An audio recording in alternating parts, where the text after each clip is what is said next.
Hello दोस्तों इस video में हम बात करेंगे पॉपुलेशन डिविडेंड के बारे में। तो बच्चों, पॉपुलेशन डिविडेंड क्या होता है ये हम आपको समझाएं उससे पहले एक बार हम आपको एक एज स्ट्रक्चर के बारे में बता देते हैं।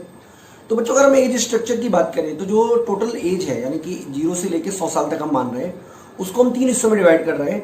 सबसे पहला तो है 0 to 14, ठीक है, जिसको हम चाइल्ड डिपेंडेंसी रेशियो बोलते हैं या चाइल्ड डिपेंडेंसी बोलते हैं। दूसरा होता है इंडिया के कॉन्टेक्स्ट में हम बात कर रहे हैं, दूसरा होता है जो एज है हमारा 15 से लेके 59 ईयर तक, जिसको कि हम वर्किंग क्लास बोलते हैं। और तीसरा होता है 60 साल से ऊपर के लोग, जो कि हमारे जो है वो ओल्ड डिपेंडेंस है। तो इसको भी हम 2 हिस्सों में डिवाइड कर लेते हैं, मतलब ओवरऑल 3 हिस्से में हमने इस स्ट्रक्चर को डिवाइड किया। उसके बाद हम इसको 2 हिस्सों में बात कर लेते हैं, जिसमें हम चाइल्ड डिपेंडेंसी को और ओल्ड डिपेंडेंसी को जोड़कर हम डिपेंडेंट बोल देते हैं। तो पॉपुलेशन डिविडेंड उस कंडीशन को बताता है जिसमें आपकी जो वर्किंग पॉपुलेशन है, यानी कि इंडिया के रेफरेंस में अगर 15 से लेके 59 ईयर तक वो ज्यादा होती है एज कंपेयर टू डिपेंडेंसी है। डिपेंडेंसी का मतलब 0 to 14, 0 to 14 और 62 अबव, यानी कि आपकी जो वर्किंग पॉपुलेशन है वो ज्यादा है। तो अगर हम बात करें यूनाइटेड नेशन पॉपुलेशन फंड यानी कि UNFPA की, तो उनके हिसाब से जो डेमोग्राफिक डिविडेंड है उन्होंने भी इसको डिफाइन किया। तो उनके हिसाब से the economic growth potential that can result the shift of populations age structure mainly when the share of working age population is larger than the non working share of population. तो यहाँ पर 15 से 64 को वर्किंग एज माना गया है, जबकि 14 और उससे यंगर और 15 और 65 और उससे ओल्डर को डिपेंडेंट माना गया है। तो UNFPA के अनुसार अगर मान लीजिए आपकी इकोनॉमिक ग्रोथ की जो पोटेंशियल है वो इसलिए ज्यादा है क्योंकि आपकी वर्किंग पॉपुलेशन ज्यादा है एज कंपेयर टू आपकी डिपेंडेंट पॉपुलेशन से, तो आप इसको कहोगे पॉपुलेशन डिविडेंड। अगर हम इंडिया के रेफरेंस में बात करें तो इंडिया में जैसा कि हमने आपको ऑलरेडी बता चुके हैं कि 3 हिस्सों में हम कैटेगरी को डिवाइड करते हैं, 0 से 14 यानी कि चिल्ड्रन, 60 साल से ऊपर यानी कि एल्डरली डिपेंडेंट, और 15 से 59 यानी कि वर्किंग पॉपुलेशन। तो पॉपुलेशन डिविडेंड जो है वो तब अचीव होता है जब वर्किंग पॉपुलेशन जो है वो डिपेंडेंट पॉपुलेशन से ज्यादा है। बच्चों, अगर हम एक और डिफाइन करना चाहें तो population definition can be defined as the rise in the growth due to rising share of the working age people in population, यानी कि वर्किंग एज जो पॉपुलेशन है अगर वो बढ़ रही है तो आप इसको कहोगे कि भाई आपका जो आपको पॉपुलेशन डिविडेंड मिल रहा है।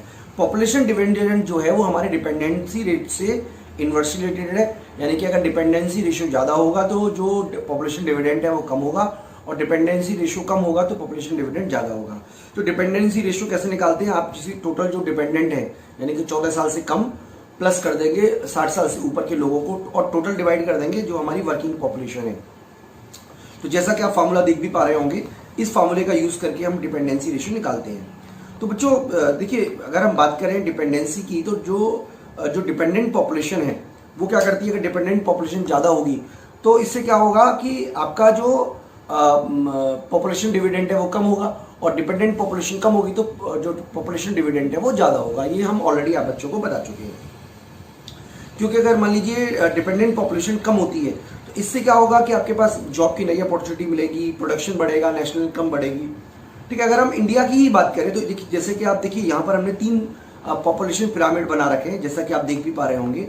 जो सबसे पहला है वो आज से 30 साल पहले यानी कि 1990 का है। आप बेस देखिए, यहाँ पर जो चाइल्ड है यानी कि 0 से 4 साल वाला वो 7.3% है, और धीरे धीरे जैसे जैसे आप ऊपर जा रहे हो वैसे वैसे आपका जो पिरामिड है वो पतला होता जा रहा है। इसका मतलब बच्चे ज़्यादा हैं और यंग कम है, और जो ओल्ड है वो उससे भी कम है।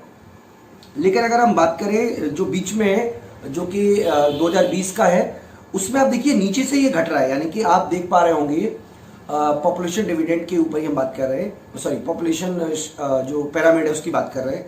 तो इसमें आप देखिएगा कि जो आपका जो चाइल्ड है यानी कि जो 0 से 14 साल वाला है वो घट रहा है, यानी कि वो नीचे वाला जो बेस है वो कमजोर पड़ा है। इसका मतलब फ्यूचर में जाके जो ग्रोथ है पॉपुलेशन की वो कम होने वाली है, और जो यंग लोग हैं वो ज्यादा है क्योंकि बीच का जो हिस्सा है वो काफी ब्रॉड है, बड़ा है, चौड़ा दिख रहा है, और डिपेंडेंसी भी अभी हमारी कम है। तो इसका मतलब क्या हुआ कि इंडिया जो है वो पॉपुलेशन डिविडेंड को अचीव कर पा रहा है वर्तमान में।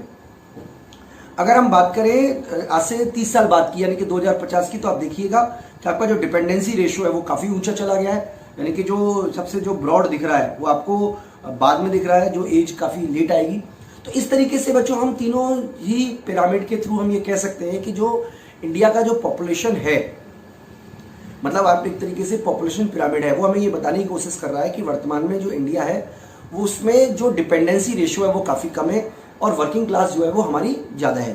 तो इस तरीके से इंडिया को पॉपुलेशन डिविडेंड अचीव हो रहा है। अब आप इस तरीके से कुछ एनालिसिस भी है वो भी हम देख सकते हैं। The population pyramid of India indicate and availability of demographic dividend in India, जो कि 2005 से स्टार्ट हुआ था और 2055 तक चलेगा, यानी कि लगभग 40-50 साल हमारे देश में रहेगा।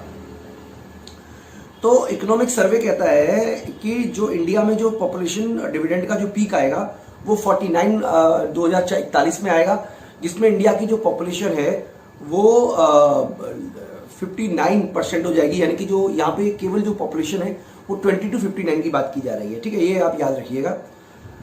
और इसके अलावा India has the one of the youngest population in ageing world. India की जो मीडियन एज है वो 28 है 2028 में, जबकि चाइना में जो ये मीडियन एज है वो 37 है, यूएस में मीडियन एज जो है वो 45 है और यूरोप और जापान में ये जो एज है वो 49 है। तो इस तरीके से हम कह सकते हैं कि जो जापान है वो बूढ़ा हो रहा है, इसका मतलब वहाँ पे जो बूढ़े लोगों की संख्या है, ओल्ड लोगों की संख्या है, वो यंग लोगों से ज़्यादा है। अब इंडिया की अगर हम बात करें तो इंडिया में जो 15 से 64 साल वाले लोग हैं, यानी कि जो इसको हम बोलते हैं वर्किंग पॉपुलेशन, वो लगातार इंक्रीज हुई है इसकी जो, और जबकि जो 14 साल से नीचे वाले और 65 साल से कम है उसकी नीचे कम हुई है। इसके पीछे की जो सबसे बड़ी वजह है वो है decrease in total fertility rate. ठीक है, तो इससे हमें पता चलता है कि जो इंडिया है वो एक तरीके से लाइफ एक्सपेक्टेंसी इंडिया में बढ़ी है, लेकिन साथ ही साथ जो टोटल फर्टिलिटी है वो घटने की वजह से इंडिया जो है, इंडिया का यानी कि जो बेस है पिरामिड का, जैसा कि आपने देखा था, वो छोटा हुआ है। तो यूएन जो यूनाइटेड नेशन है उसके according the window of demographic dividend opportunity in India is available 5 decade. कब से रहेगी?